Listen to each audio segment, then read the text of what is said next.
How many of you would say that you have a green thumb? That you love planting, gardening, and, working with all things yard related? Like any other hobby or area of interest, there are debatable topics in the world of gardening, such as the use of fertilizers versus organic gardening, native plants versus non-native plants. Believe it or not, kill the weeds or let them be. Till the soil versus no tilling. For those of you who are gardening enthusiasts, you could probably get into these debates, right? For the rest of you, maybe not so much.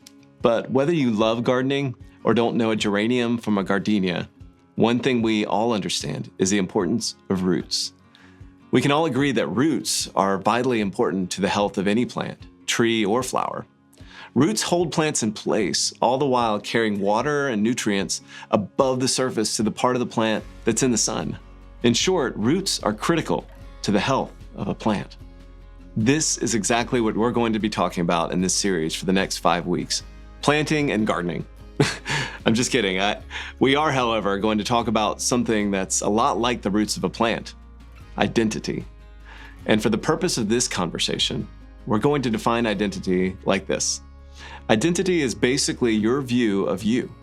It's how you see yourself in light of God, yourself, others, and the world. And in the same way that roots hold a plant in place, a healthy identity holds us in place.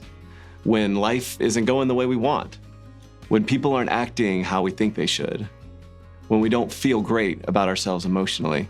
Just like roots bring water and nutrients above the surface to the plants, a healthy identity reminds us of truth and brings us peace from the inside out. A healthy identity can keep us rooted, and that's why we want to talk about it for the next few weeks. Now, if I asked you to explain your identity to me, would you struggle to come up with an answer?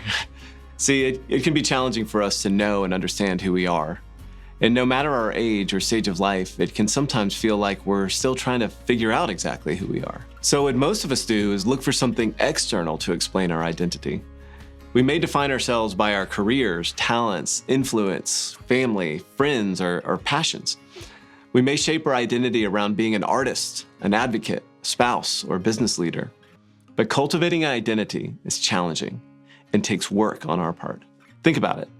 Even getting your driver's license, which provides a very practical identity, requires that you study and pass a test. One day, your current driver ID will expire, and you'll need to apply all over again. That's why all these identities are called secondary identities. They all expire. They all take work. They're all at risk.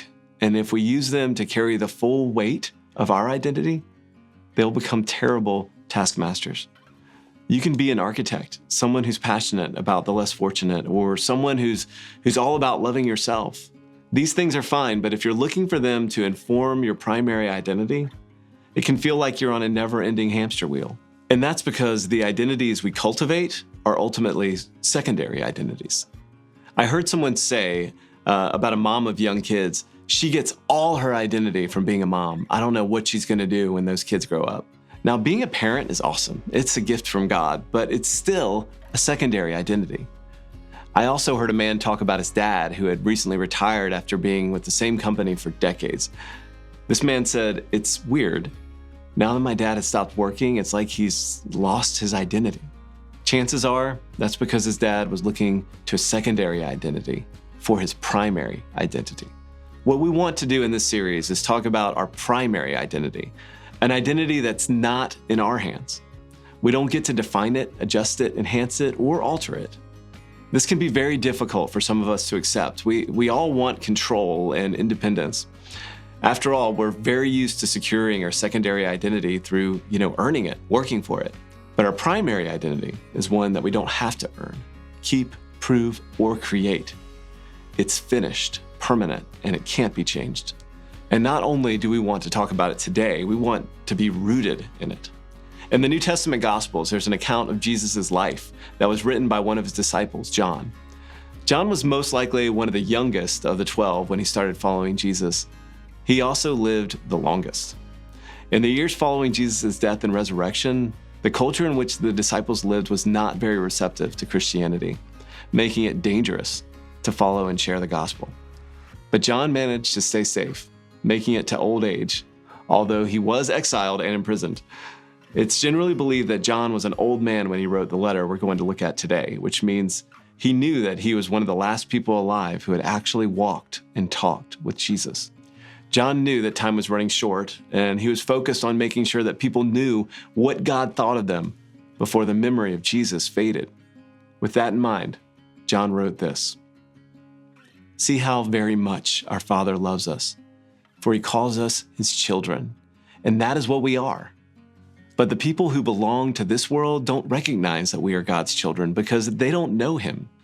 Other translations say that God lavishes his love on us. It's like an overflow of love, unable to be contained. God determined while you and I were still defined as sinners and in darkness that we were worth his very life. He loves us more than we'll ever love ourselves. He paid the highest price in the universe for us. We are beloved and immeasurably valuable. This is who we are now. When we put our trust in Jesus and what he did for us on the cross, we receive a new identity. This identity never expires, wears thin, or is in danger of being lost. This identity is a gift, a life-changing new DNA embedded so deeply into our soul that we can't extract it or delete it, even if we tried. John had a lot that he could have said with the platform God had given him, but his main point was simple. God is crazy about us. We are his children, and he is our Father. What's interesting about this reality is that you and I spend a lot of time seeing love as conditional and fleeting. We may even consider ourselves unworthy of love. We think that God would be crazy about us if we could get our act together in a few areas. As a parent, we spend a lot of time thinking that our kids aren't crazy about us. As a spouse, we're convinced that our spouse lost their crazy about us a long time ago.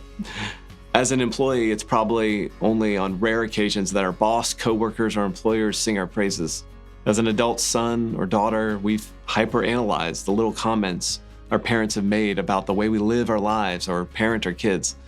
It seems like we get a failing grade every time. We aren't typically big fans of ourselves. We see how we should be, and then we see how we actually are. So none of us are lavishing ourselves with love. So when John wrote that God loves you, it's important to contrast that to all the other messages you're believing about you. But there's one thing that makes this an even bigger deal. Unlike kids, spouses, parents, and bosses, God actually knows who you are. He knows the real you. Thousands of years before John wrote his letter, God spoke to a young prophet named Jeremiah who wasn't sure of himself or his identity. God said this: "Before I formed you in the womb, I knew you. Before you were born, I set you apart. I appointed you as a prophet to the nations." God wasn't telling Jeremiah to choose his identity. God was telling him that he's already given Jeremiah an identity. Jeremiah's identity was set by the loving God of the universe.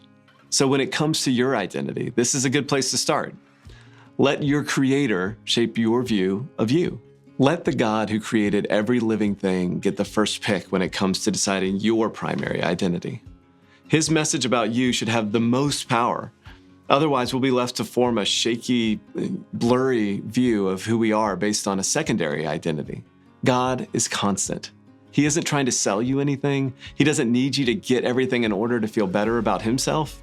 He doesn't have a perspective problem. His view of you is based on his creation of you. The reality is, as Christians, you and I are already rooted in our primary identity. We just have to live like it's true. And here are two ways you can begin doing that. First, remind yourself of who you already are. According to John, your Creator says that you are loved and you are his. Every human being was made in his image. If you're a Jesus follower, you've been adopted into his family. Try to stay connected to him so his voice remains louder than anyone else's. Surround yourself with people who affirm God's best for you. God took up residence in your new heart. You are a child of the most powerful, loving, splendid King of the universe. That's your primary identity. Remind yourself of this often. You are nurtured, doted on, protected, and delighted in by your true Father. In every way that your earthly parents may have fallen short, God fulfills in perfection. You are his kid. This is who you are now. And then watch out for the voices that tell you otherwise. Many Christians stumble through life like they haven't received their new identity. Even after they believed in Jesus for the first time, they struggle to live as if it's actually true of them. They're afraid if their true selves were seen, they'd be exposed as unlovable or monstrous. And so they hide, strategize, and cover up for what they fear is true. What a tragedy. The enemy will tell you that you're only worthy of love if you work hard. Your thoughts will tell you that you must perform for admiration, even though you're already accepted. Be careful and be on the lookout for voices like this, and know that you don't have to believe them. Let the truth of God be louder than those voices. The Holy Spirit is always moving in you to confirm your true primary identity. Have patience as you let it sink in. Let your Creator shape your view of you. He says that you're His son or daughter. Nothing you hear is truer than His opinion of you because He made you and He knows you best.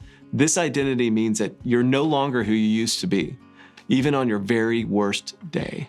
Trust Him with your primary identity and let those roots go deep.